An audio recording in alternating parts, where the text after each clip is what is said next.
Hola a todos. Os invito a escuchar una historia titulada El 60 cumpleaños de mi tía, suegra para 600 personas, pero me obligaron a comer en la cocina. Di media, vuelta y bloqueé 10 tarjetas de crédito. Mejor donar ese dinero a la caridad. Cuando llegó el momento de pagar la cuenta, la familia de mi marido colapsó mi teléfono con 165 llamadas perdidas.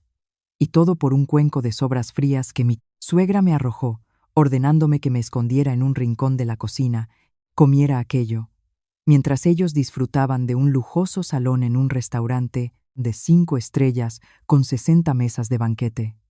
Yo solo sonreí serenamente. Saqué el teléfono y bloqueé las 10 tarjetas de crédito, firmando de mi puño y letra la sentencia que llevó a la ruina total a la ingrata familia de mi marido. Mi nombre es Carmen. Este año he cumplido 32. Una edad en la que se dice que una mujer alcanza su verdadera madurez y profundidad. Llegué a Madrid desde la tranquila Soria para labrarme una carrera. Pasé por muchas dificultades, pero logré construir una base sólida para mi vida. Ahora dirijo 2 grandes boutiques de moda en el prestigioso barrio de Salamanca y tengo unos ingresos estables, gracias a mis inversiones inmobiliarias. Estoy orgullosa de ser completamente independiente en el plano económico. Sin embargo, a los ojos de la familia de mi marido, todos estos esfuerzos nunca fueron valorados. Para ellos, siempre fui un trandos, cajero automático andante, nada más. El punto álgido de esta actitud asfixiante llegó el mes pasado, cuando mi Celasta, suegra, Dolores García, se preparaba para celebrar su 60 cumpleaños. Para los españoles, un 60 cumpleaños es un hito muy importante y simbólico.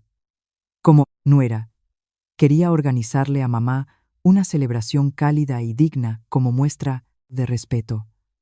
Yo misma propuse reservar 5 mesas en un buen restaurante cerca de casa, invitar a los parientes cercanos y a las mejores amigas de mi suegra.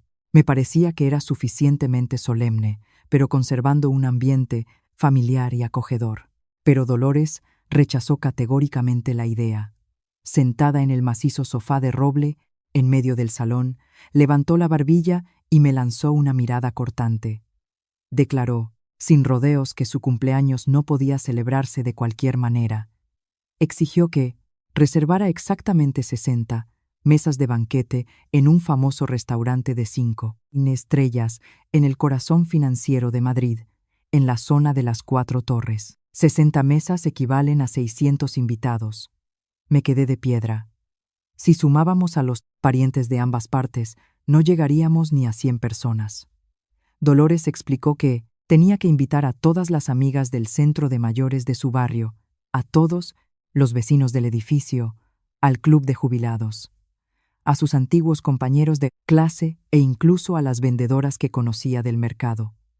Afirmó que un día tan grande solo ocurre una vez en la vida y que no permitiría que sus amigas se burlaran de que, teniendo una nuera rica, su cumpleaños se celebrara en un par de mesitas miserables. Pero eso no era todo. Dolores arrojó sobre la mesa una hoja con el menú que había confeccionado personalmente. Cogí el papel y mis manos empezaron a temblar. Allí, negro sobre blanco, estaban detallados los platos más lujosos. De entrante, jamón ibérico de bellota y surtido de marisco. Los platos principales incluían bogavante del Cantábrico a la plancha, rodaballo salvaje al horno, solomillo de ternera con follé. Para beber, exclusivamente cava gran reserva y vinos de colección. Calculé mentalmente a toda prisa. Cada mesa costaría no menos de 800 euros. 60 mesas, más el alquiler del lujoso salón, la decoración, con flores frescas, los servicios de un presentador y música en vivo. La suma total podría superar los 50.000 euros. Miré a Javier, mi marido, esperando que dijera algo para hacer entrar en razón a su madre. Pero él solo se escondió tras la pantalla de su móvil, fingiendo no oír nada. Javier es un simple oficinista con un sueldo de apenas 1.200 euros al mes. Todos los gastos de la casa, grandes y pequeños, desde las facturas de la luz y el agua hasta la compra, y los regalos para los parientes, recaían enteramente sobre mis hombros. Reuní todo mi valor e intenté explicarle la situación a mi suegra. Le dije que la economía atravesaba tiempos difíciles, que mis tiendas necesitaban liquidez, que organizar semejante ostentación era un derroche excesivo. Dolores golpeó la mesita de té con tal fuerza que las tazas de porcelana tintinearon, lastimosamente. Levantó la voz y empezó a gritar que yo era una nuera agradecida y una tacaña miserable. Sacó a relucir mis orígenes para humillarme. Dijo que yo me había criado en un pueblo perdido, que mis padres eran simples agricultores siempre cubiertos de tierra, y que por eso habían criado a una hija tan mezquina que no sabía cómo comportarse como la gente de la capital. Subrayó que su hijo, un hombre alto, guapo y con estudios, debería haberse casado con una chica de la élite, de una familia de bien, y no haber traído a casa a alguien como yo para avergonzarlos delante de todo el mundo. Finalmente, impuso la exigencia más cruel. Me prohibió aparecer en el salón principal del restaurante durante todo el banquete. Según ella, yo no estaba a la altura de su familia, parecía una cateta de pueblo, y si me quedaba a su lado, la avergonzaría delante de sus invitados de postín. Me asignó el papel de una figura invisible.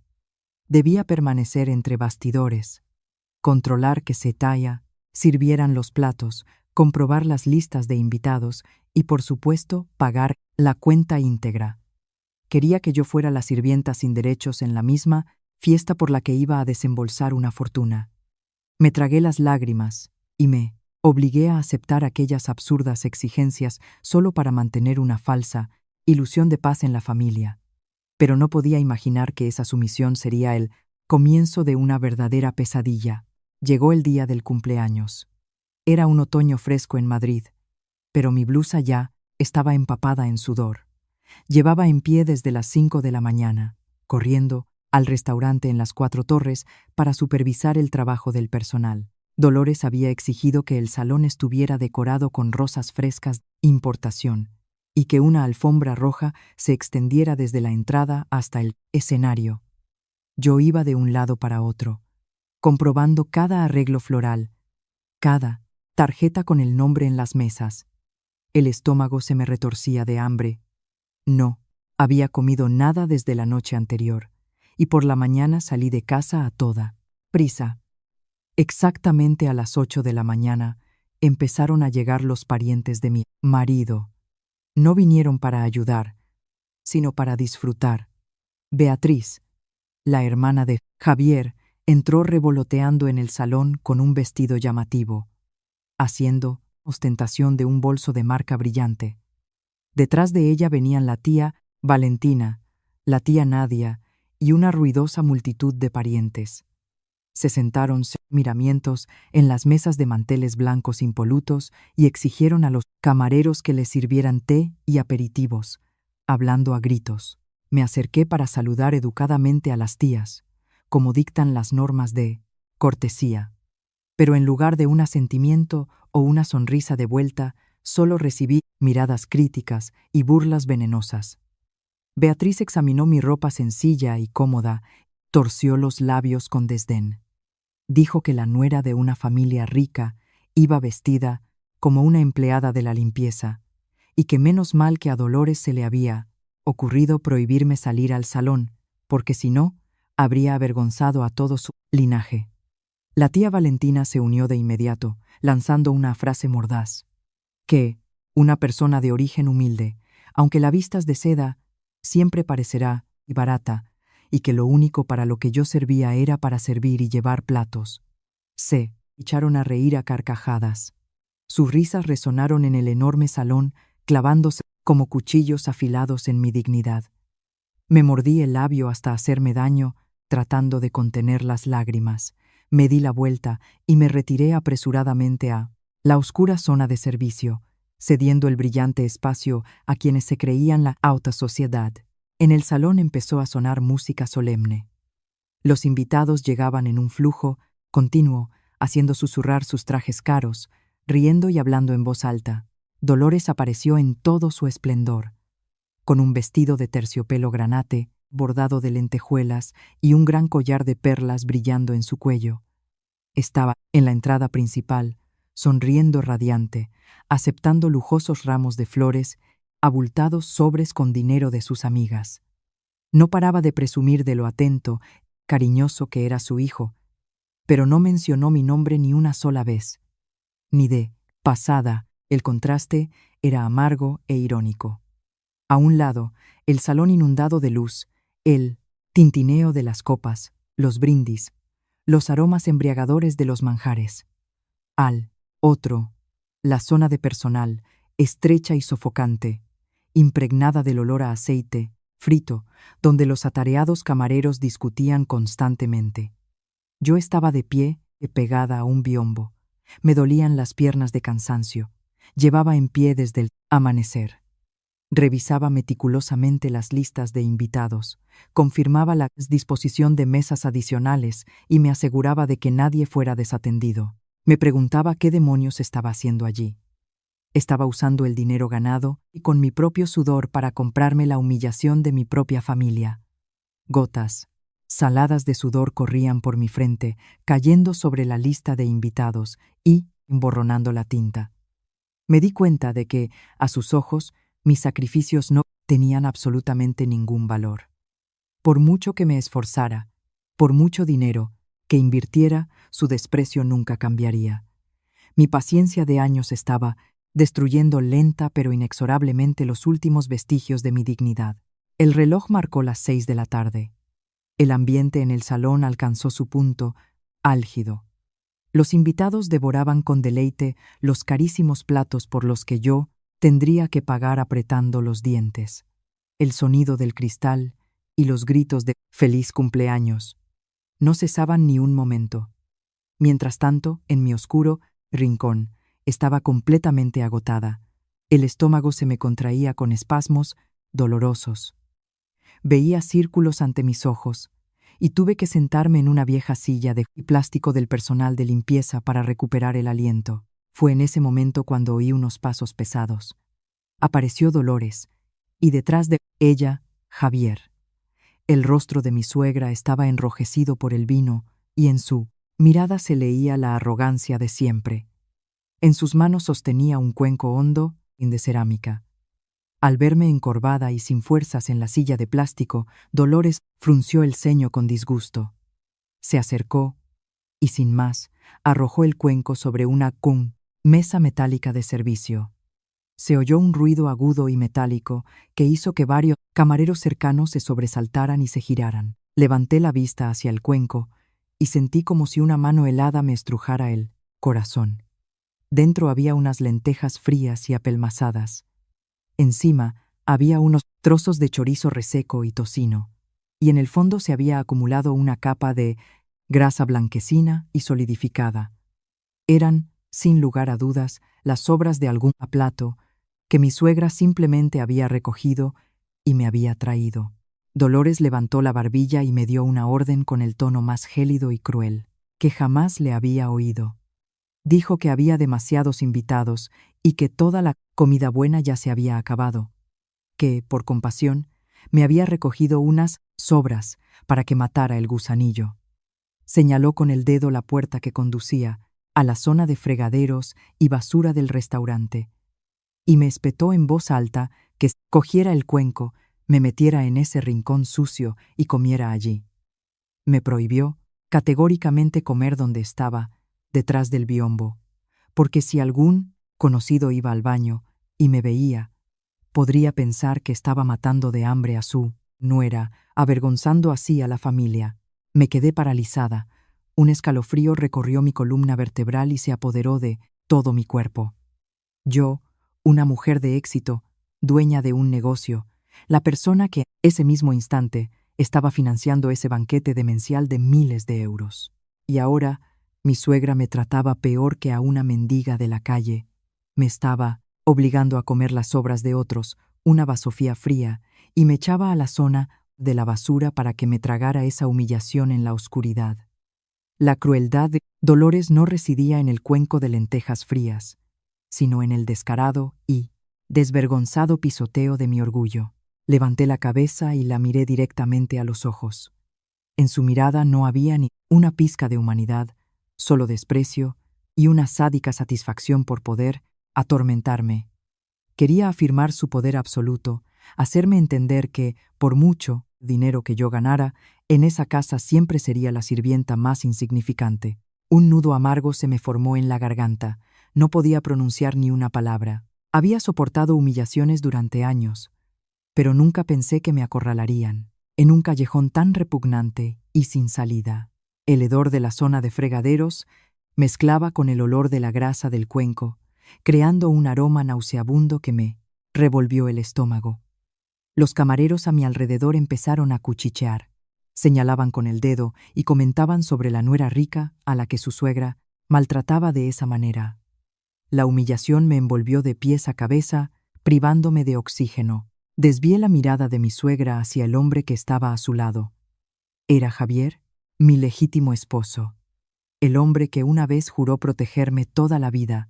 Le miré, con los ojos enrojecidos y llenos de lágrimas, en los que se reflejaba una ofensa infinita.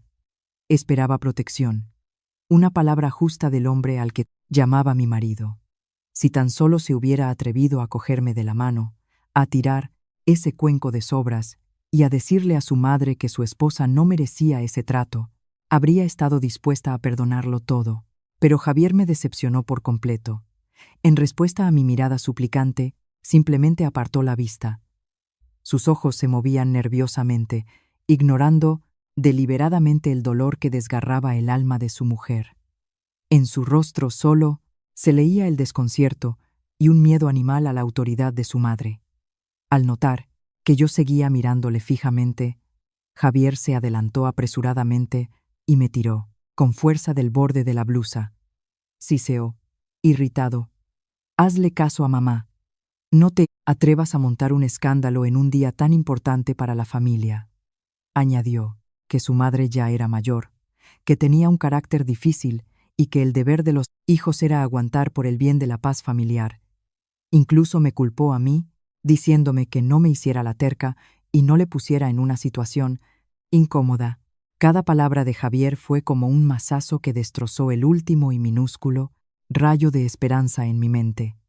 El juramento de proteger a su esposa se había convertido en la patética cobardía de un niño de mamá.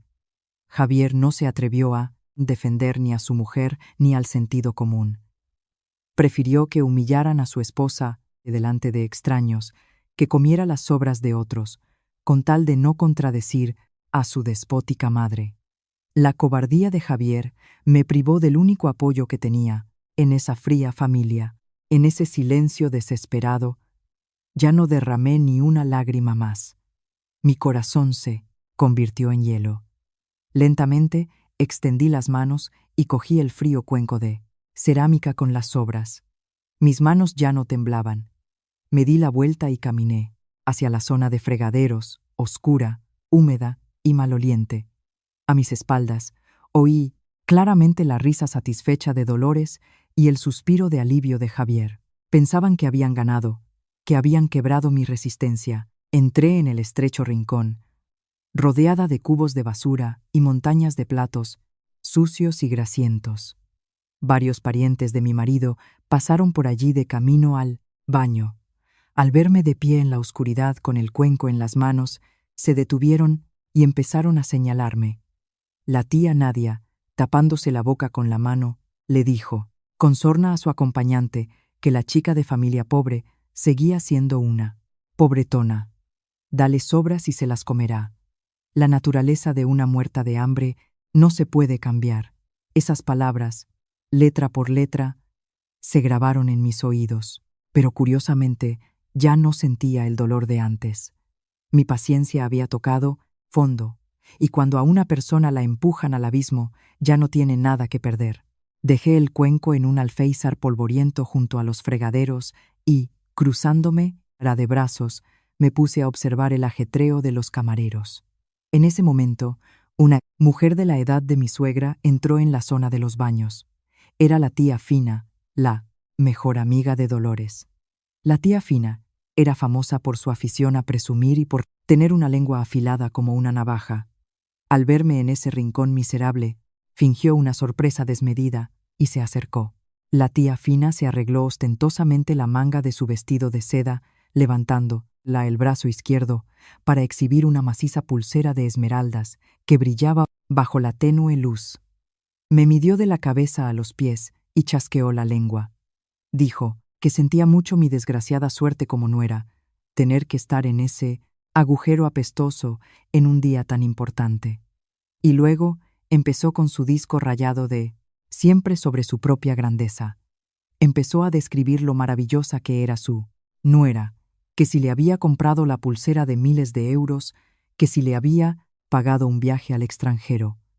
Lanzaba palabras venenosas, reprochándole a Dolores que le hubiera tocado una nuera tacaña, de baja cuna y sin luces, por culpa de la cual la propia suegra había tenido que organizar su cumpleaños. Al final, añadió con aire moralizador, mira a las nueras normales y aprende. De nada sirve darse golpes de pecho, diciendo que ganas dinero si te comportas peor que una paleta maleducada. Yo miraba con total calma las payasadas de la tía Fina, sin rabia, sin ganas de justificarme.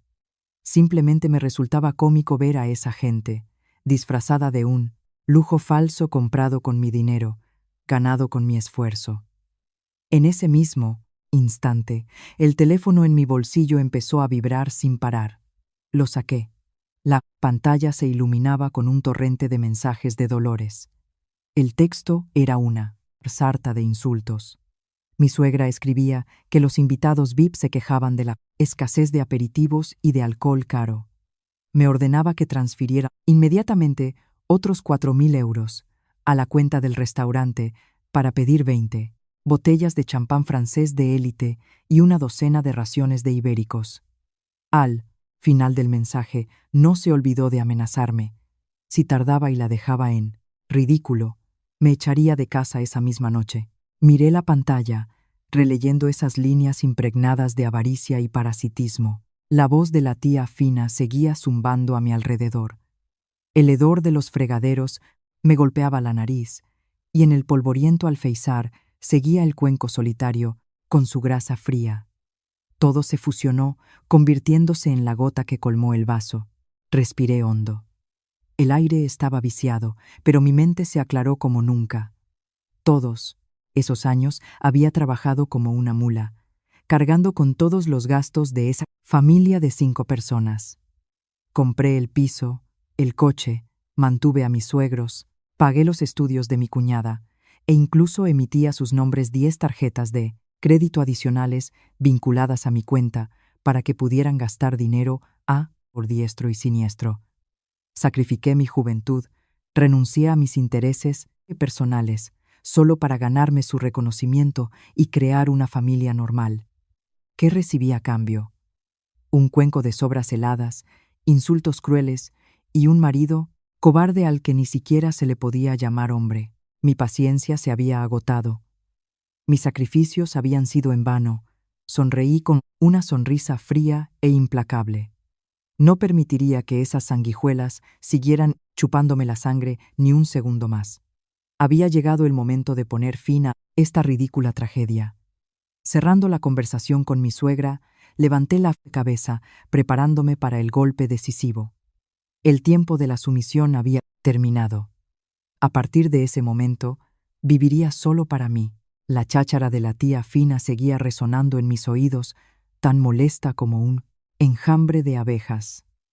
Seguía agitando la mano con la pulsera de esmeraldas, buscando la tenue luz de la lámpara fluorescente para resaltar su brillo verde. No paraba de alabar a su nuera obediente, comprensiva e increíblemente generosa, mientras a mí me cubría de lodo, llamándome una nulidad que no sabía comportarse y que hacía sufrir a su suegra en su día especial. Yo permanecía en silencio, apoyada en la pared de azulejos, amarillenta por la grasa. No miraba ni a la tía Fina ni al cuenco de sobras. Tenía la vista fija en la paz muciante, muciante, muciante, mociante, Los venenosos mensajes de mi suegra ardían claramente en la pantalla. Me maldecía, me llamaba basura inútil y exigía 4.000 euros para jamón y alcohol, amenazando con echarme a la calle. Esas palabras fueron la chispa que cayó en la paja seca de las ofensas acumuladas en mi alma durante años. Cerré los ojos y respiré hondo. En mi cabeza, como a cámara lenta, pasaron los recuerdos, tan vívidos y dolorosos que se me encogió el corazón. Recordé mis primeros días en la familia de Dolores. Entonces, apenas empezaba mi negocio, era increíblemente difícil.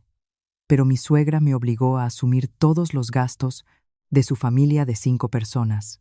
Cuando mis negocios prosperaron y abrí 2 boutiques, el apetito de los parientes de mi marido creció exponencialmente. Fui yo quien compró el espacioso piso de 3 habitaciones en el que ahora vivían, en lugar de su ruinosa casucha. Yo compré todo, desde el televisor y la nevera hasta los carísimos muebles del salón. Incluso los estudios universitarios de Beatriz, la hermana de Javier, los pagaba yo cada semestre. Para que les fuera más cómodo gastar mi dinero, cometí la estupidez de ir al banco y con la garantía de mis propiedades, emití 10 tarjetas de crédito adicionales. Se las repartí a los miembros de la familia con la ingenua idea de que mi generosidad me compraría su amor sincero. Dolores se quedó con la tarjeta de mayor límite y despilfarraba el dinero en spas, joyas y salidas con sus amigas. Ricardo, mi suegro, usaba la tarjeta para comprar alcohol de lujo y antigüedades inútiles. Mi marido, el hombre que se hacía llamar cabeza de familia, gastaba el dinero de su mujer en juergas con amigos y en comprarse los últimos gadgets. Incluso la tía Nadia y la tía Valentina, cuando venían de su pueblo, recibían regalos que mi suegra pagaba con mi tarjeta. Me había convertido en una mina de oro inagotable que ellos saqueaban. Y esta era la recompensa. Hoy, en este lujoso cumpleaños organizado a mi costa, me habían desterrado a la cocina, obligado a comer sobras y me habían arrastrado por el fango sin piedad.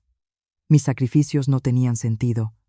Nunca me consideraron parte de la familia, solo una herramienta para conseguir dinero, una tonta a la que podían usar y pisotear. La última gota colmó el vaso.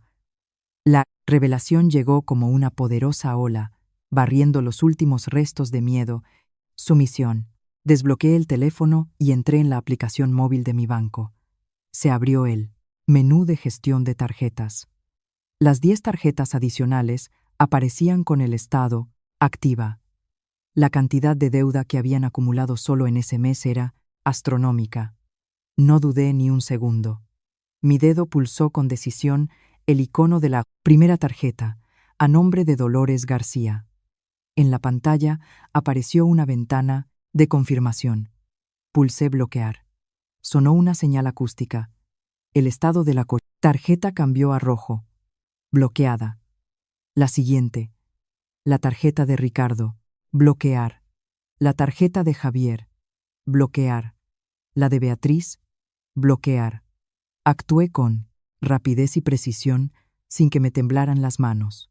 Con cada tarjeta bloqueada, sentía cómo desaparecía la enorme piedra que me oprimía el pecho.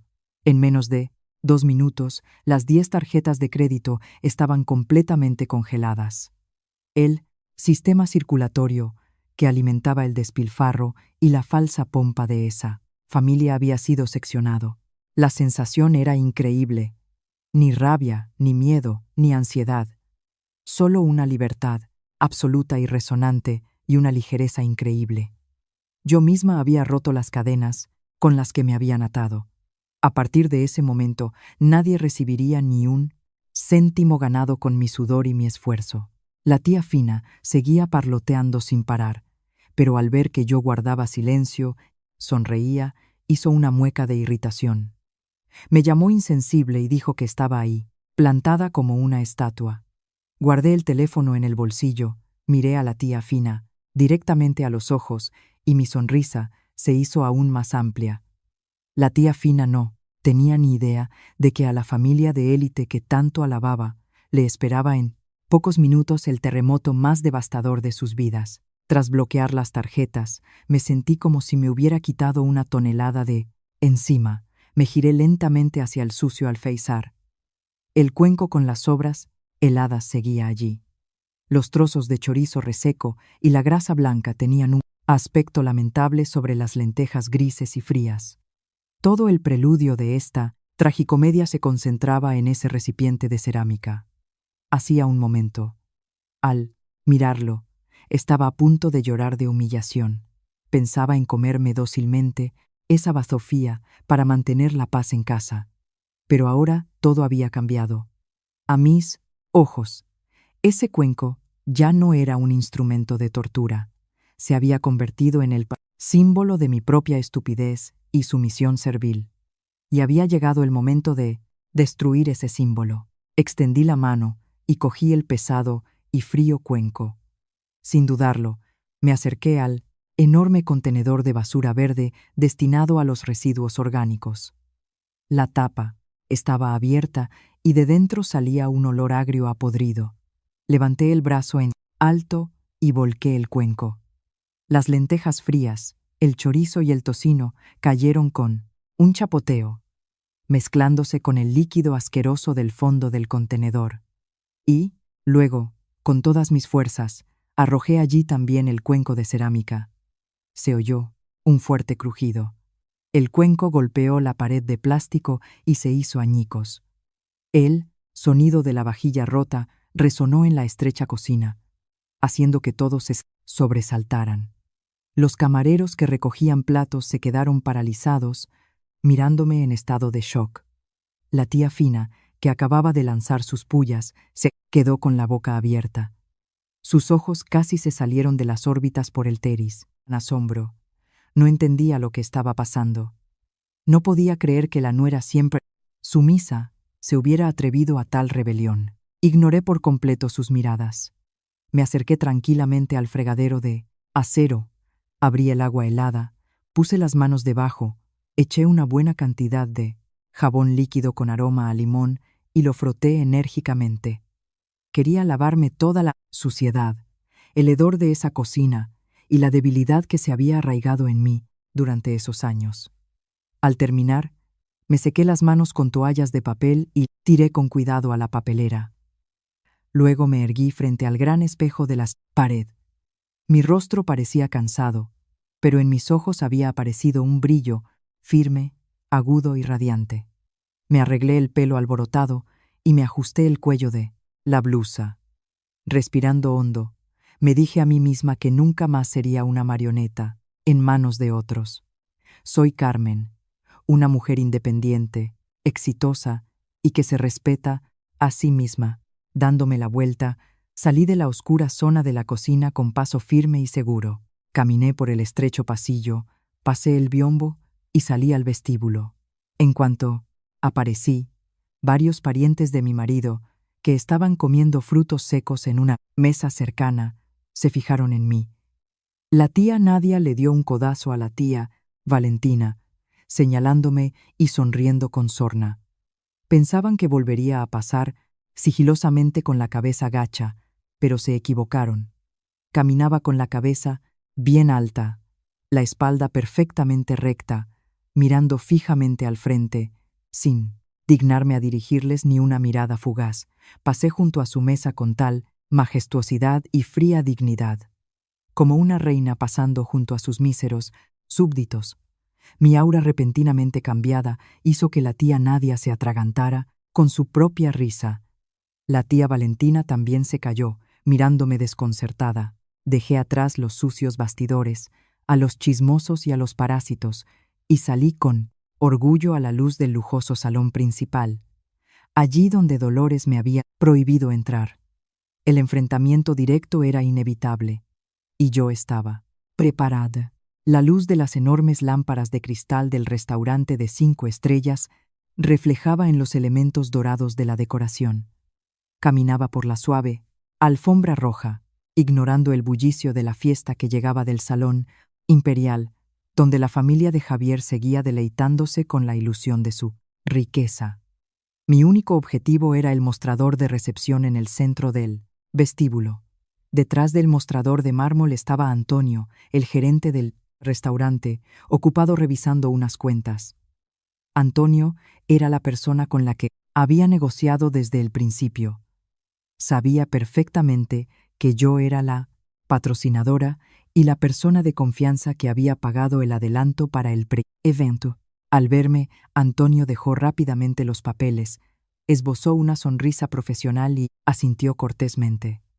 Me preguntó si todo estaba en orden y si los invitados estaban satisfechos con la comida y la bebida. Fui directa al grano. Le pedí que imprimiera la cuenta provisional del banquete hasta ese momento. Antonio tecleó. Rápidamente, la impresora zumbó y escupió una larguísima tira de papel llena de cifras. Cogí el ticket y repasé los conceptos. 60 mesas de banquete a 800 euros, cada una. El suplemento por los platos especiales con marisco y jamón de bellota. Decenas de raciones adicionales de bogavante. Casi 100 botellas de champán de élite que corrían como el agua por capricho de Ricardo y sus amigos. Más las flores frescas, los servicios de la orquesta, el alquiler del salón. Al final, en negrita, figuraba la suma total, 50 y 2.500 euros. Dinero con el que se podría comprar un apartamento en provincias o abrir un pequeño negocio. Y ellos lo habían despilfarrado en un par de horas solo para comprarse halagos barato. Doblé el ticket y lo dejé sobre el frío mármol del mostrador. Miré a Antonio y hablé con una voz completamente tranquila y firme, enfatizando cada palabra. Le advertí que, cuando terminara el banquete y llegara la hora de pagar, sin importar quién de la familia Ricardo, Dolores o Javier, sacara una tarjeta de crédito, debía rechazar el pago si era una de las tarjetas vinculadas a mi cuenta. Para mayor seguridad, le dicté los últimos 4 dígitos de las 10 tarjetas que acababa de bloquear. Subrayé que cualquier transacción con esa tarjeta sería denegada por el sistema, por lo que el restaurante debía exigir a los anfitriones que pagaran la cuenta en efectivo o con sus propios medios. Al oír esto, Antonio frunció el ceño. En su rostro se reflejaba una extrema perplejidad. Preguntó, inseguro, si no había sido yo quien había garantizado el punto pago desde el principio, porque de repente cambiaba de opinión y cortaba la financiación. Me recordó, con tacto, que 50.000 euros era una suma enorme. Sí, los anfitriones no tenían ese dinero. El restaurante tendría serios problemas. Sonreí, una sonrisa débil pero gélida. Mirando directamente a los ojos del punto gerente, pronuncié mi veredicto final, con dureza y decisión. No pagaré ni un céntimo por este circo ridículo. Esos platos lujosos y ese vino caro no han acabado en mi estómago. Me encerraron en la cocina y me obligaron a comer sobras. No tengo ni una sola razón para vaciar mis bolsillos y alimentar su codicia y sus falsas apariencias. Prefiero donar este dinero, ganado con sangre, sudor y lágrimas, a la caridad, ayudar a niños enfermos o a gente sin hogar. Eso tiene 1000 veces más sentido que tirarlo a la basura por un puñado de parásitos desagradecidos. Antonio se quedó petrificado. En sus años de trabajo en el sector de lujo lo había visto todo, pero probablemente era la primera vez que se enfrentaba a una situación tan radical y dramática. Asintió mecánicamente y anotó la información que le di. Mi misión en el mostrador había terminado. Me di la vuelta y me dirigí hacia las puertas giratorias de cristal para abandonar aquel lugar, sofocante. Mi mente estaba completamente libre. El deber, el respeto filial, la elemara familia. Todos esos conceptos con los que me habían atado, los había roto en pedazos con mis propias manos. Justo cuando me dirigía a la salida, dejando atrás al atónito gerente, desde el final del pasillo se oyó una voz aguda y familiar que rompió el elegante silencio del vestíbulo. Unos pasos pesados, golpeando la alfombra, anunciaban la llegada de una furia enfurecida.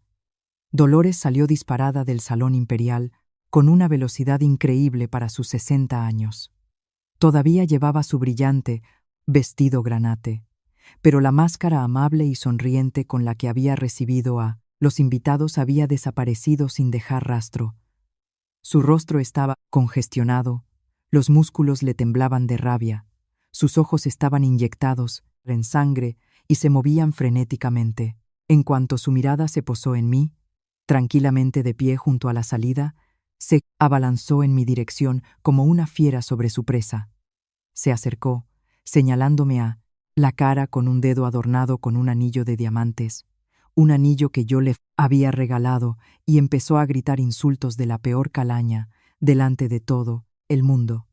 Vociferaba, exigiendo una respuesta. ¿Cómo me había atrevido a abandonar mi rincón en la cocina y asomar la cabeza, avergonzando a su familia? Pero sobre todo, chillaba histéricamente, queriendo saber por qué habían pasado 15 minutos desde su orden y los 4.000 euros aún no habían llegado a la cuenta del restaurante. Los invitados de las mesas VIP pedían más vino. Los camareros exigían un pago por adelantado para los pedidos adicionales, y ella no sabía dónde meterse de la vergüenza. Yo permanecía inmóvil, con las manos en los bolsillos de mis pantalones anchos, completamente relajada, lo que contrastaba bruscamente con el pánico y la histeria de mi suegra. Mi sangre fría parecía echar más leña a su fuego. Al ver que no respondía y solo la miraba con indiferencia, Dolores perdió por completo el control. Apretando los dientes hasta hacerlos rechinar, me llamó basura. Una alimaña que había decidido arruinar la fiesta de su gran familia. Incapaz de contenerse, levantó la mano derecha, poniendo toda su fuerza en una bofetada que debía caer sobre mi rostro. Así quería darme una lección, convencida de su derecho ilimitado a dominarme. La mano, cubierta de oro y diamantes, cortó el aire con un silbido. Sin embargo, la Carmen de hoy ya no era aquella nuera débil que cerraba los ojos y aceptaba dócilmente los golpes y los insultos. Seguí atentamente sus movimientos. Cuando la mano de Dolores se acercó, simplemente di un paso rápido hacia atrás y me aparté con decisión. El potente golpe se perdió en el vacío. Por la fuerza del impulso y el fallo, Dolores perdió el equilibrio. Se tambaleó, cayó hacia adelante y estuvo a punto de romperse la cara contra el resbaladizo suelo de mármol. Tuvo suerte. Un guardia de seguridad que estaba cerca logró sujetarla por del brazo y ayudarla a mantenerse en pie. Mi suegra respiraba con dificultad. Su rostro se había vuelto pálido por una mezcla de rabia y humillación pública. Se zafó del guardia, me miró con ferocidad y abrió la boca para empezar a lanzar maldiciones de nuevo. Pero no le di la oportunidad.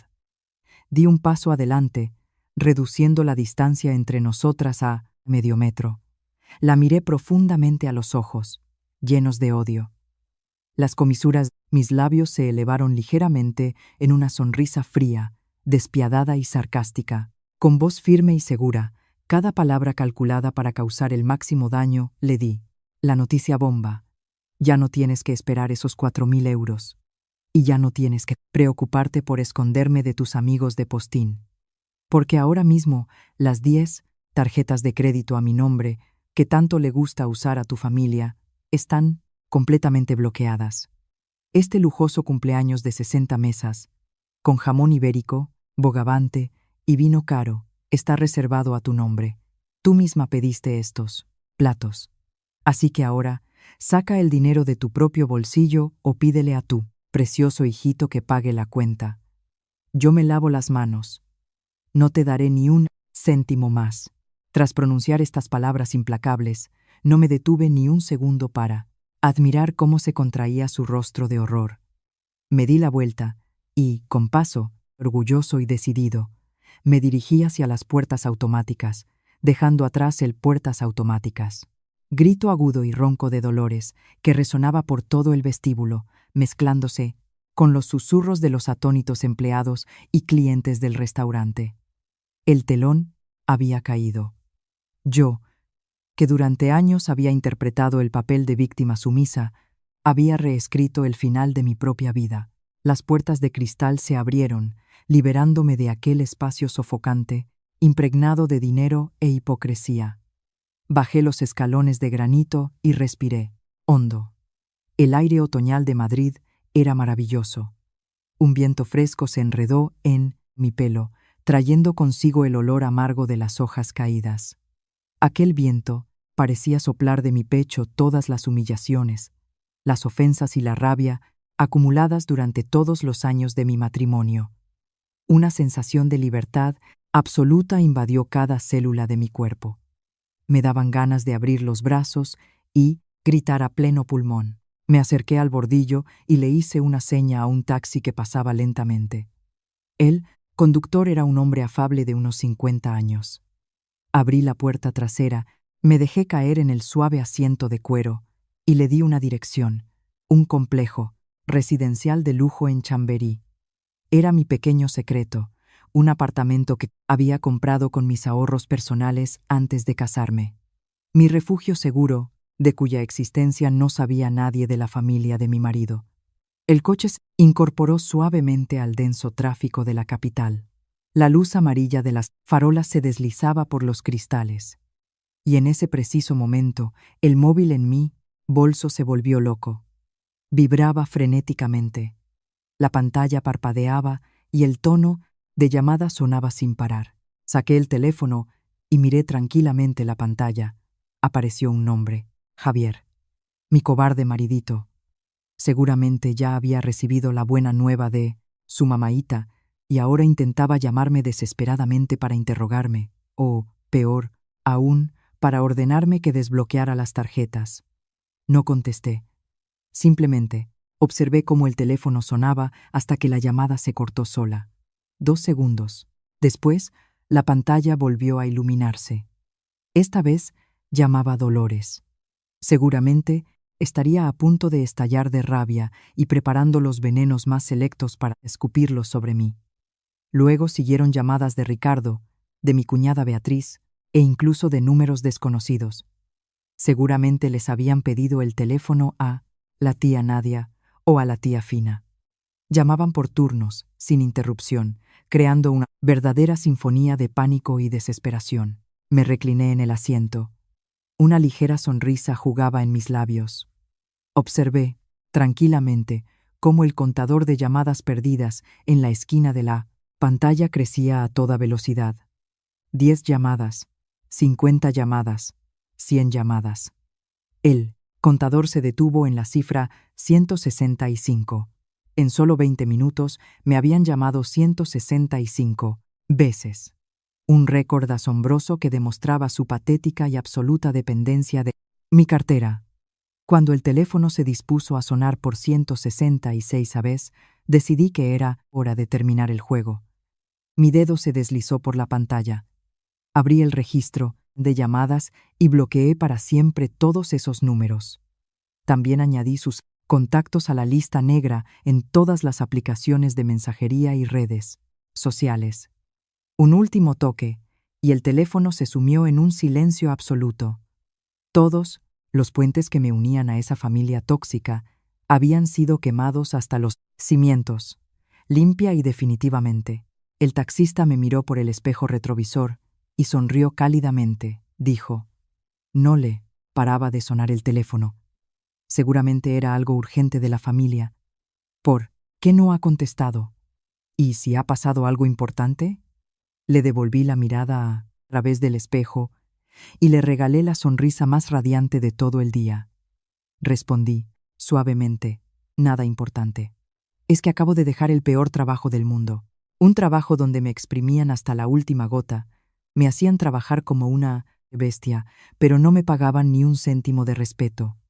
Llaman para suplicarme que vuelva y sea su esclava otra vez. Pero he declarado una huelga indefinida. Al oír mi metáfora, el taxista se echó a reír sinceramente. Asintió, conforme. Bien hecho, hija. La juventud de ahora es lista. Si el ambiente es malo y el jefe un déspota, hay que irse sin dudarlo. La salud y la paz mental son la mayor riqueza. Eso no se compra con dinero. Esas sencillas palabras de un completo desconocido contenían una profunda sabiduría popular. Me reconfortaron el alma. Me volví hacia la ventanilla. La noche de Madrid brillaba con sus luces. Un flujo interminable de coches se apresuraba hacia algún lugar. Todo estaba en movimiento. Y mi vida también se había puesto en movimiento. La página oscura y llena de lágrimas estaba oficialmente cerrada. Ante mí se abría un nuevo camino, brillante, ancho y que me pertenecía solo a mí. El taxi se detuvo frente a la entrada de un tranquilo y verde complejo residencial de lujo en Chamberí. Era mi espacio personal, 70 metros cuadrados, comprados 2 años atrás. Nunca había mencionado este piso a ningún miembro de la familia de mi marido. Era mi salvavidas, mi salida de emergencia, preparada por si estallaba la tormenta. Y hoy, esa tormenta había estallado. Entré en el apartamento. En el aire flotaba un ligero aroma a aceite de lavanda que relajó al instante mis nervios tensos al máximo.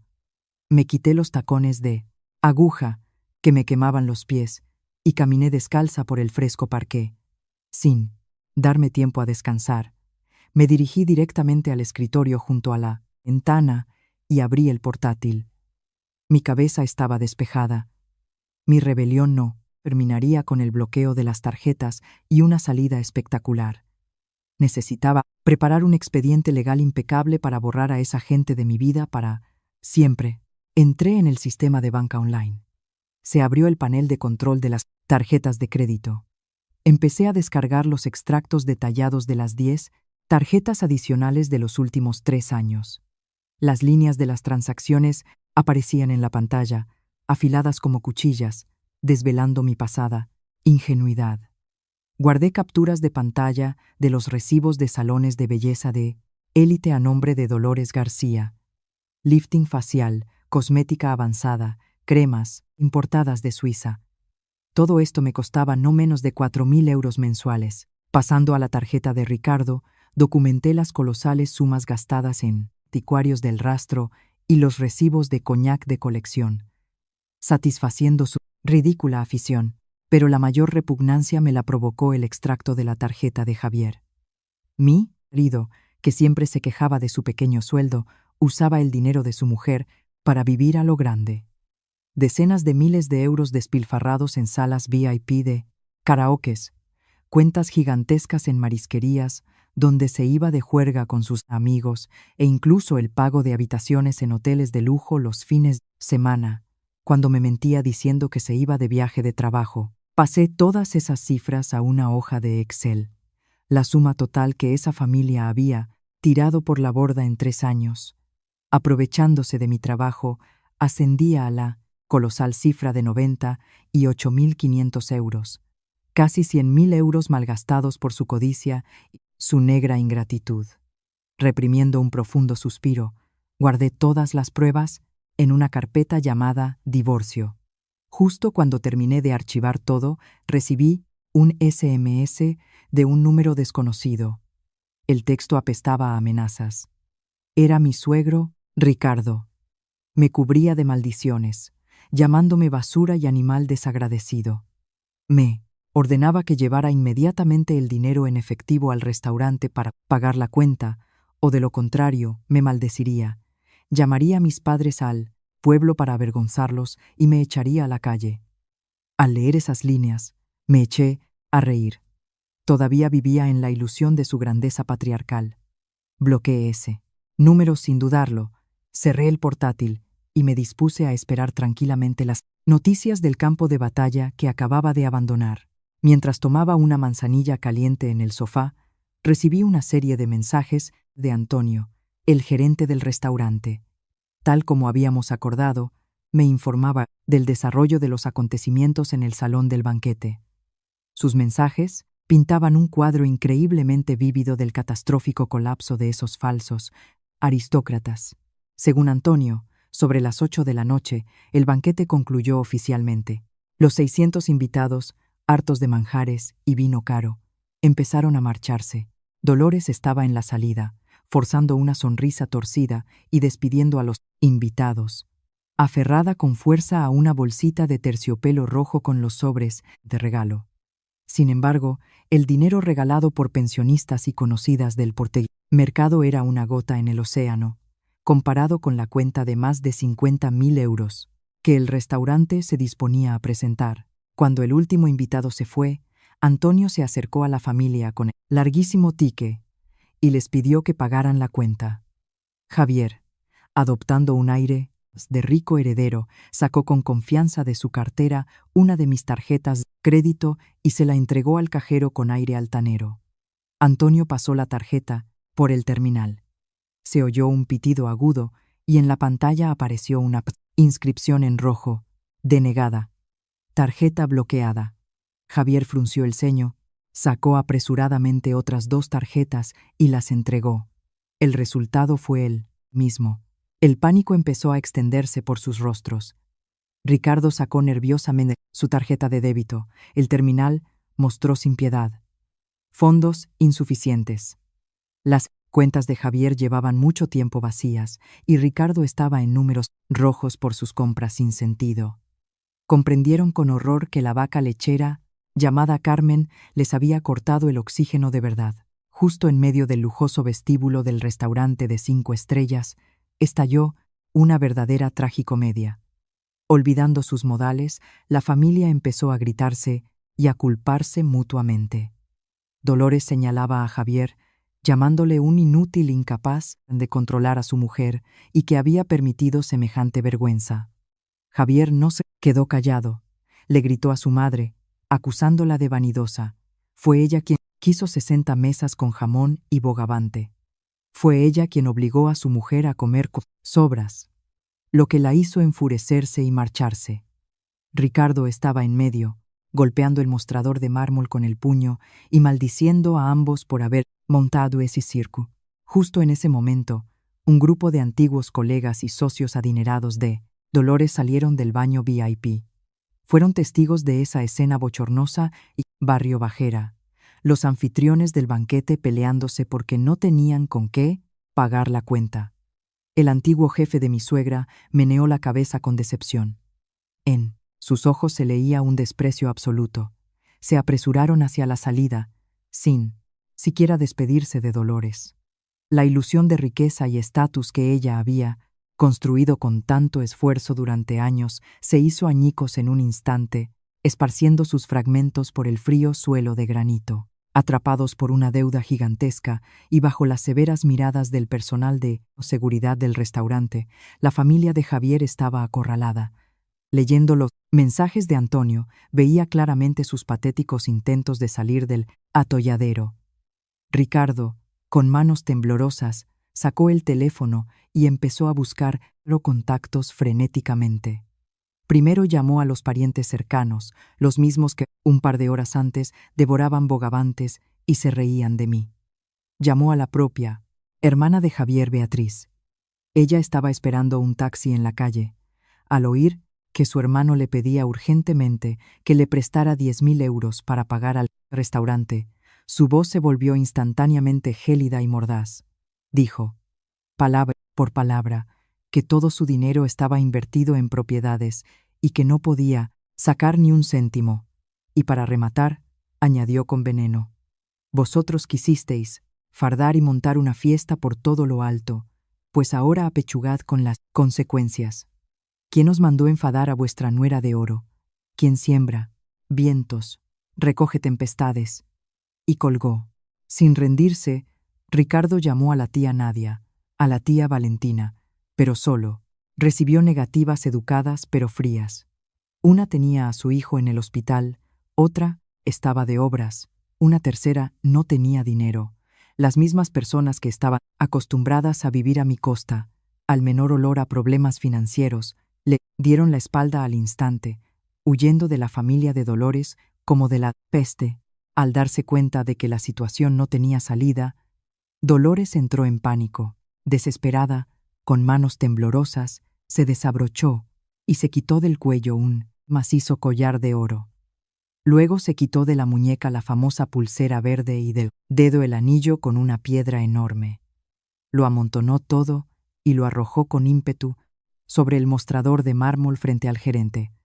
Exigió, chillando, que Antonio aceptara esas joyas como fianza, asegurando que valían el triple de la cuenta, prometiendo traer el efectivo al día siguiente.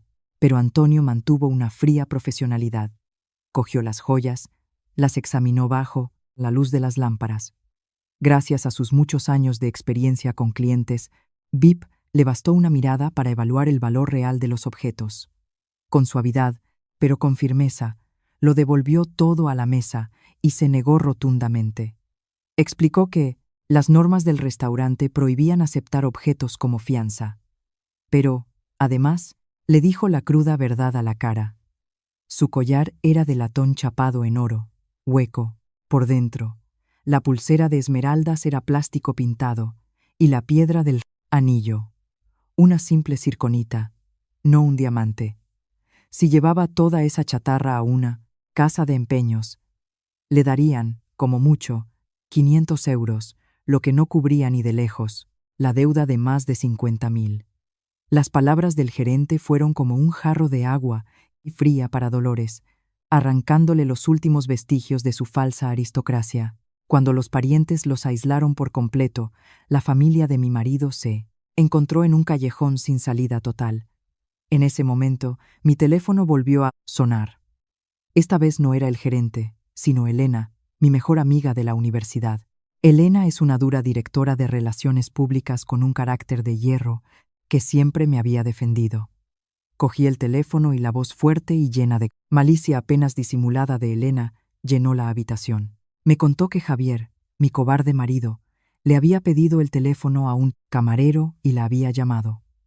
Al darse cuenta de que lo había bloqueado por todas partes, esperaba que Elena actuara como mediadora y me convenciera de que tuviera piedad.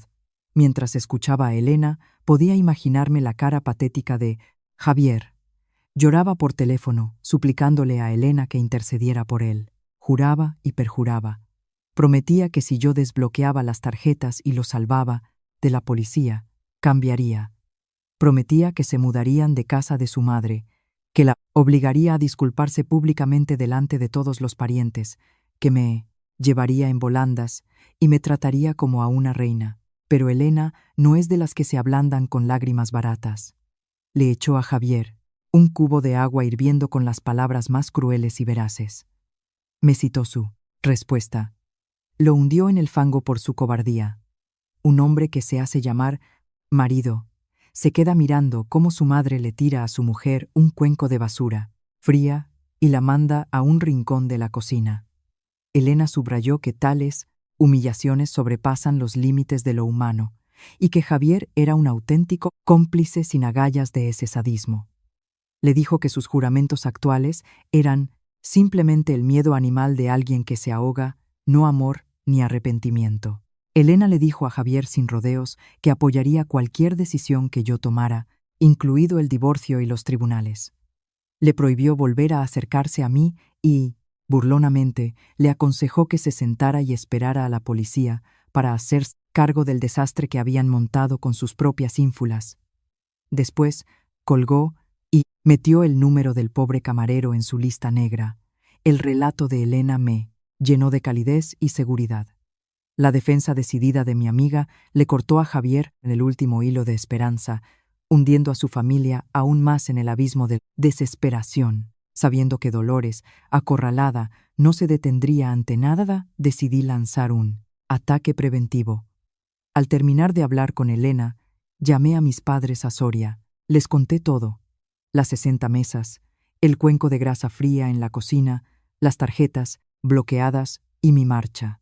Mis padres son gente sencilla y honrada, que han trabajado la tierra toda su vida, pero con un enorme sentido de la dignidad. Al oír cómo habían maltratado a su hija, mi madre rompió a llorar de dolor. Mi padre, un hombre estricto y de pocas palabras, apenas podía hablar de la rabia, pero se mantuvo firme como una roca. Apoyó mi rebelión por completo. Dijo que había hecho lo correcto, que una persona debe mantener su dignidad y no permitir que la pisoteen. Me dijo que no tuviera miedo. Si esa gentuza te amenaza, haz la maleta y vuelve a casa. Aunque aquí solo tengamos sopa, siempre recibiremos a nuestra hija. Las palabras de mi padre se convirtieron en un escudo impenetrable para mí. Como sospechaba, unos 10 minutos después de nuestra conversación, sonó el teléfono de mi padre. Era Ricardo. Al no recibir ayuda, ni de los parientes, de mi amiga, llamó descaradamente a sus consuegros para montar un teatro. Mi padre me contó después cómo fue. Ricardo empezó con una voz melosa, llamando a mis padres queridos consuegros. Intentó minimizar la catástrofe, diciendo que había habido un pequeño malentendido entre suegra y nuera durante la fiesta, y que por eso Carmen se había enfadado y había bloqueado las tarjetas. Le suplicó a mi padre que le prestara un par de millones de pesetas, usando la moneda antigua para sonar más cercano, para salvar el honor de ambas familias, prometiendo devolverlo todo la semana siguiente. Pero no sabía que sus cartas ya estaban marcadas. Mi padre no se anduvo con rodeos. Descargó sobre Ricardo toda la ira de un padre cuya hija había sido moralmente destruida. Llamó a su familia, inmorales sin rodeos. Tras terminar la llamada con mis padres, sentí como una corriente de energía fresca y vivificante recorría mi cuerpo. El apoyo absoluto de mi familia se convirtió en el muro indestructible que me ayudó a desechar los últimos restos de duda y lástima.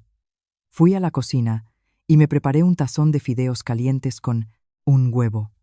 ¿Cuánto tiempo hacía que no disfrutaba de una cena tan tranquila y sin prisas en mi propia casa? Sin tener que escuchar las críticas de Dolores, atender las absurdas exigencias de Ricardo o mirar la cara inexpresiva de Javier.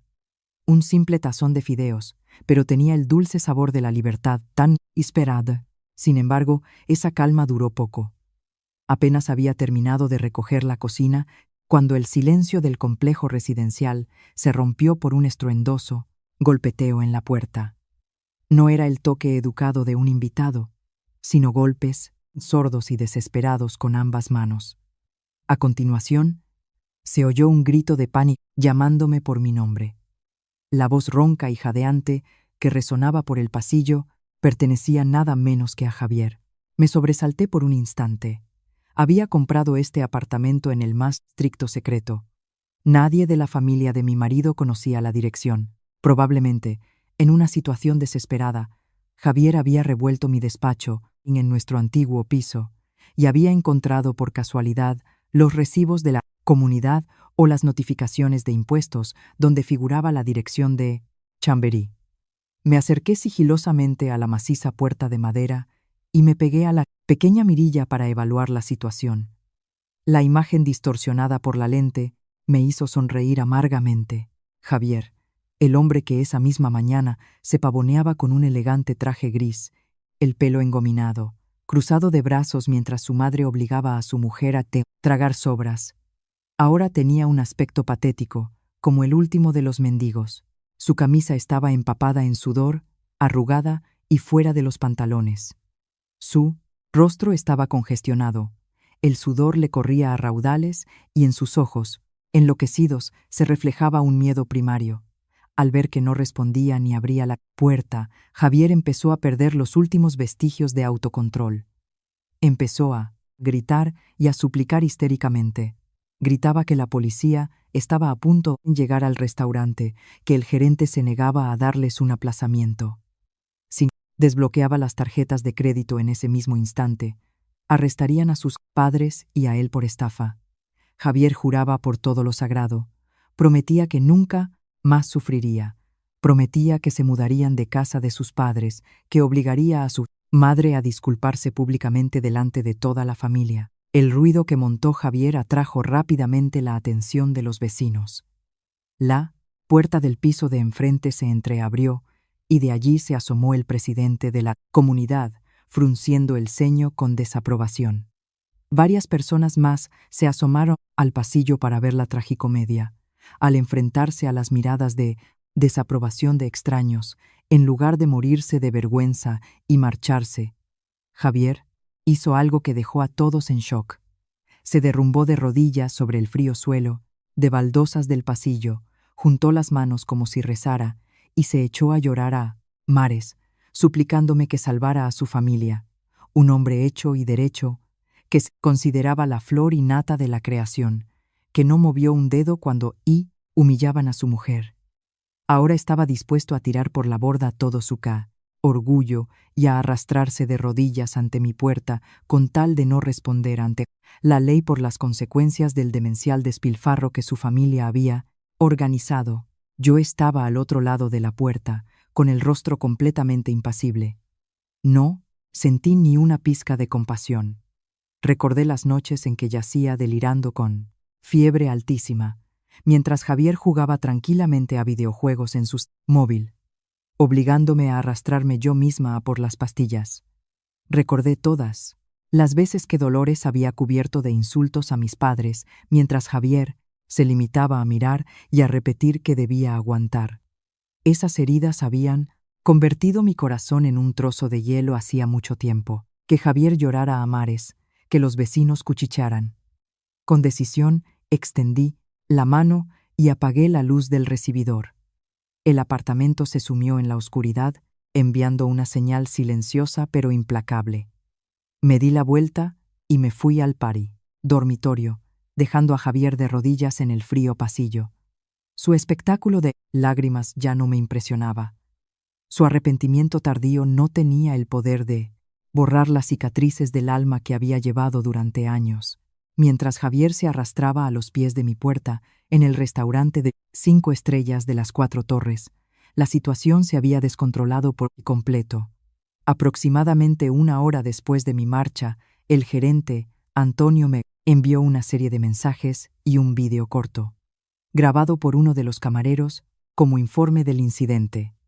Sentada en la cama, en el silencio de mi dormitorio, abrí el video y vi con mis propios ojos el colapso total de la familia que siempre se había dado golpes de pecho, pregonando su nobleza. El video comenzaba con el penetrante sonido de las sirenas de la policía que llegaba desde la calle hasta el vestíbulo.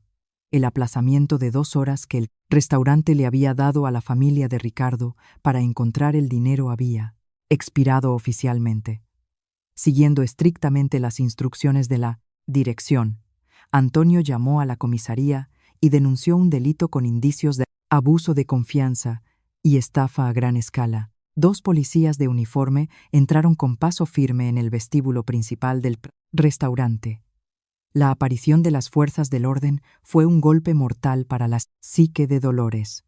La mujer de 60 años, que siempre había presumido de terciopelos y sedas, perdió por completo su habitual aura de poder. Entró en tal pánico que las piernas dejaron de sostenerla. Tambaleándose, se abalanzó sobre un guardia de seguridad cercano y se aferró a su manga con una fuerza descomunal. Dolores empezó a chillar histéricamente. Las lágrimas y los mocos corrían por su rostro, emborronando la gruesa capa de maquillaje caro. Suplicaba al guardia que intercediera por ella ante el gerente, le pedía al restaurante que le diera un aplazamiento hasta la mañana, prometiendo hipotecar el piso y traer el dinero. Pero el guardia, con rostro impenetrable, le apartó las manos, con decisión, y dio un paso atrás, cediendo el paso a los policías. Uno de los agentes se acercó al mostrador de recepción, pidiéndole a Antonio que le entregara todos los recibos, el contrato del banquete y que redactara una declaración. Ricardo estaba a su lado, con el rostro de un color gris terroso. Le temblaban tanto los labios que no podía pronunciar palabra. Intentando mantener una pizca de dignidad, empezó a explicar a los policías, tartamudeando, que solo era un malentendido familiar interno, que la nuera controlaba el presupuesto, pero que se había enfadado y se había ido, y que en realidad su familia era completamente solvente. Tras escucharlo, el policía, con un tono de acero e inapelable, destrozó esas patéticas excusas. Señaló claramente que, según los documentos, los organizadores del banquete eran Ricardo y Dolores. El restaurante había prestado servicios de primera clase en su totalidad, según sus exigencias. Pero a la hora de pagar, no habían podido proporcionar ningún medio de pago legal, el uso de tarjetas de crédito ajenas sin el consentimiento del titular, así como la contratación deliberada de un enorme volumen de servicios sin la capacidad financiera real para pagarlos, presentaba claros indicios de un delito penal. El policía exigió que Ricardo pagara la suma total en el acto. De lo contrario, las fuerzas del orden se verían obligadas a levantar un atestado, detener a todos los implicados y llevarlos a comisaría para seguir con las diligencias. Al oír la palabra detener, Dolores pareció recibir el impacto de un rayo. Se desplomó en el resbaladizo suelo de mármol, empezó a golpearlo con los puños y a gritar histéricamente, revolcándose como la más vulgar de las verduleras. Gritaba mi nombre, maldiciéndome, llamándome víbora y destructora de su familia. Pero esas maldiciones ahora solo subrayaban su propia posición patética y ridícula a los ojos de todos los presentes. Apagué tranquilamente la pantalla del teléfono. Una sonrisa se dibujó en mis labios. El precio de un orgullo desmedido finalmente había sido fijado. La noche cayó sobre Madrid. La luz amarilla de las farolas proyectaba sombras a través de la ventana de mi dormitorio. El silencio en el apartamento era un contraste absoluto con el caos que reinaba en el otro extremo de la ciudad. Gracias a la retransmisión en directo de Elena, a quien un conocido que trabajaba en el centro de negocios de enfrente del restaurante le describía todo. Con detalle, pude reconstruir el puzzle del peor día en la vida de la familia de mi marido. Al darse cuenta de que todas sus súplicas ante mi puerta eran inútiles, Javier, aterrorizado, cogió un taxi y volvió corriendo al restaurante. Esperaba que su presencia ayudara a sus padres a negociar algo de tiempo con la policía. Sin embargo, cuando Javier salió a trompicones del coche y entró corriendo en el vestíbulo, todo estaba ya decidido. La policía determinó rápidamente que había sido Javier quien había intentado personalmente pagar con las tarjetas bloqueadas, con la intención de engañar al restaurante. Su aparición en ese momento fue como saltar voluntariamente a una trampa. A pesar de las explicaciones confusas e incoherentes de Ricardo, la policía tomó una decisión final. Ante la agresiva falta de cooperación, la imposibilidad de pagar la cuenta y los indicios de alteración del orden público. Ya que Dolores seguía tirada en el suelo gritando, los agentes aplicaron medidas coercitivas. El frío brillo de unas esposas de acero destelló bajo la luz de las lámparas de cristal. Se oyó un clic seco. Un policía esposó con decisión a Ricardo y a Javier juntos para evitar que huyeran. Dos hombres, uno viejo y otro joven, los mismos que siempre se habían autodenominado los poderosos pilares de una familia decente, ahora bajaban la cabeza. Apenas arrastrando los pies bajo la custodia policial, se dirigían a la salida. En la mirada de Javier se había congelado un terror escalofriante y una desesperación absoluta. Ricardo caminaba, tambaleándose, su rostro envejecido arrugado por una vergüenza insoportable. Pasaron por las mismas puertas de cristal automáticas donde, un par de horas antes, habían recibido radiantes a sus invitados de élite. Ahora, ese camino los conducía a la más profunda de las deshonras. Detrás de ellos, tropezando, corría Dolores. A ella no la esposaron, pero su aspecto no era menos lamentable. Su vestido de terciopelo granate estaba manchado. Su elegante peinado se había deshecho y el pelo le colgaba en mechones sucios. Se enredaba en el bajo de su propio vestido y no paraba de aullar, gritando los nombres de su marido y su hijo. Se abalanzó sobre el furgón policial aparcado en el bordillo, se agarró con ambas manos a la reja de la ventanilla y suplicó que soltaran a sus seres queridos. A su alrededor empezó a congregarse una multitud de curiosos. La gente cuchicheaba, señalaba. Algunos sacaron rápidamente sus teléfonos y empezaron a grabar videos. Entre la multitud, alguien incluso reconoció a Dolores, la misma mujer que esa mañana presumía de un cumpleaños de lujo para 600 personas. La fachada ilusoria de alta sociedad que había construido toda su vida a costa de su nuera se derrumbó en una sola noche. Y no solo desapareció, fue aplastada bajo las miradas despectivas de decenas de extraños. El coche de policía arrancó, hizo sonar la sirena. Se abrió paso entre la multitud y se alejó, dejando a Dolores sentada en el sucio asfalto del bordillo, llorando en la más absoluta soledad y una vergüenza increíble. El ambiente en la sala de interrogatorios de la comisaría era gélido y opresivo.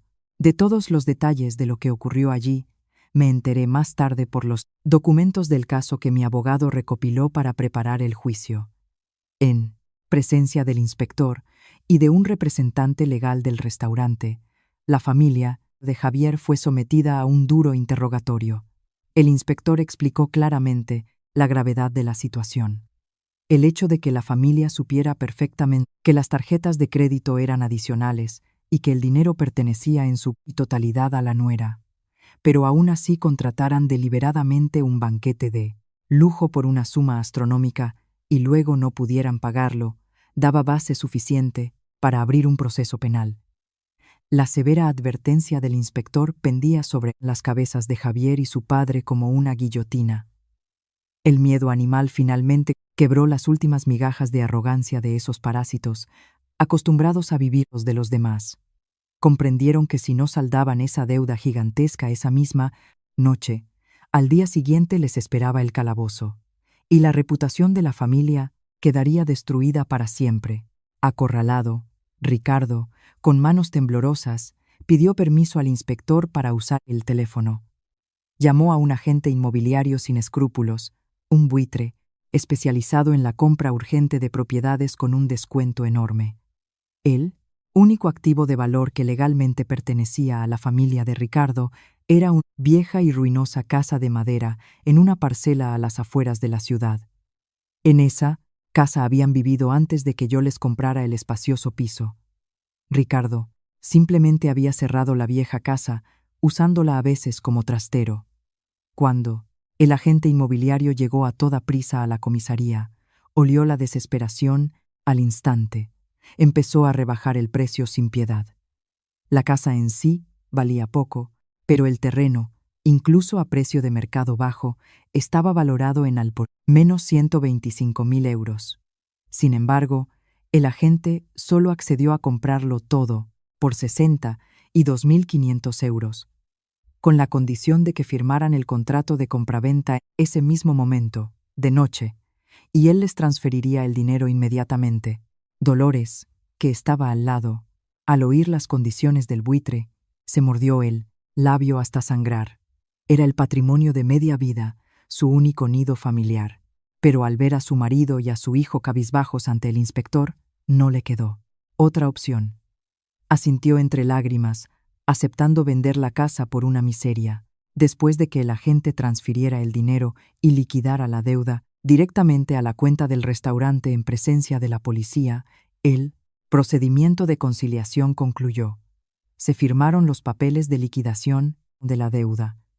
Cerca del amanecer, la familia de Javier salió por las puertas de la comisaría.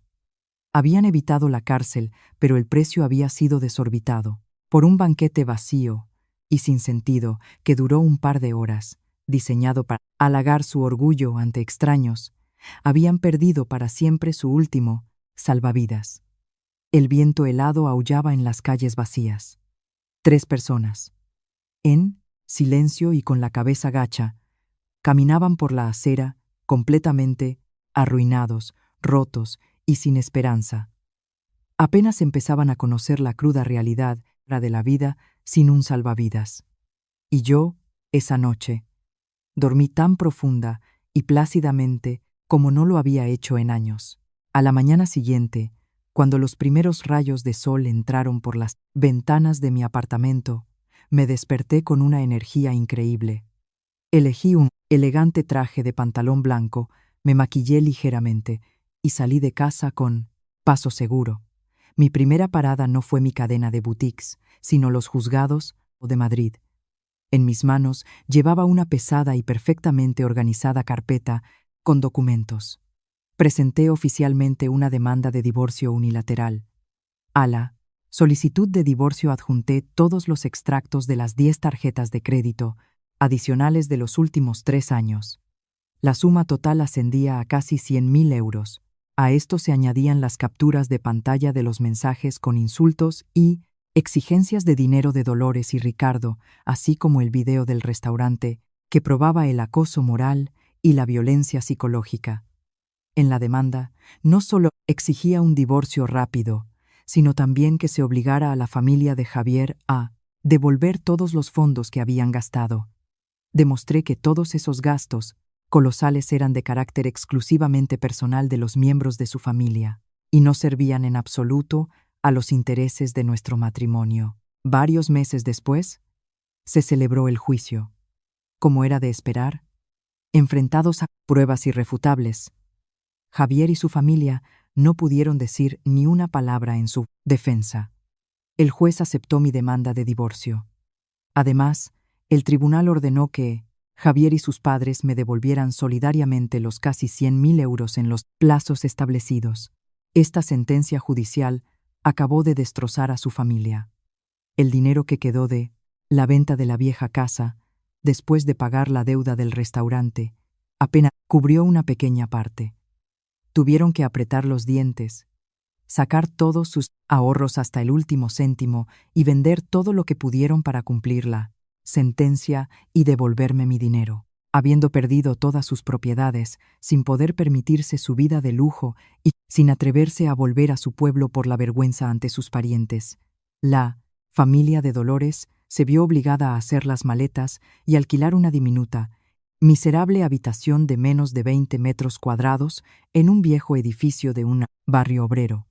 Ricardo, que antes jugaba a ser un esteta y coleccionista de antigüedades, ahora se subía cada día a una vieja bicicleta para recoger chatarra y ganar unas pocas monedas. Dolores, la mujer acostumbrada a nadar en el lujo y la adulación, ahora soportaba el calor sofocante, las picaduras de chinches, y cada noche iba al mercado a recoger las verduras podridas que tiraban los vendedores para cocinar cualquier cosa. Javier, habiendo perdido el apoyo financiero de su esposa y con la etiqueta de estafador, fue despedido vergonzosamente de su oficina. Ahora sobrevivía con trabajos esporádicos como peón de obra, simplemente para no morir de hambre. La humillación, la miseria, las interminables discusiones con reproches mutuos se convirtieron en su rutina diaria. Fue el final más merecido y justo para unos parásitos desalmados e ingratos, acostumbrados a chupar la sangre y alimentarse del fruto del trabajo ajeno. En cuanto a mí, al salir por las puertas del juzgado, levanté el rostro hacia el cielo azul infinito y respiré a pleno pulmón el aire de la libertad absoluta. Todas las cargas pesadas, todos los grilletes, habían sido arrojados para siempre. Había recuperado el dinero ganado con mi sudor y esfuerzo. Pero, lo que es mucho más importante, había recuperado mi vida, mi dignidad y la conciencia de mi propio valor. Me prometí a mí misma que, a partir de ahora, mi vida sería solo brillante, independiente y hermosa. Usaría mis propias manos y mi mente para construir mi felicidad. Y nunca más, bajo ninguna circunstancia, permitiría que nadie me pisoteara o me utilizara para sus propios fines. Esta historia ha llegado a su fin, pero el camino de Carmen hacia una vida brillante y feliz no ha hecho más que empezar. Estimados oyentes, hay dolores sobre los que no es necesario gritar. Simplemente hay que entenderlos. Gracias por haberme acompañado y por haber escuchado esta historia hasta el final. No olvidéis suscribiros al canal para no perderos las próximas entregas, donde cada destino nos deja una importante lección para cortar, reflexionar.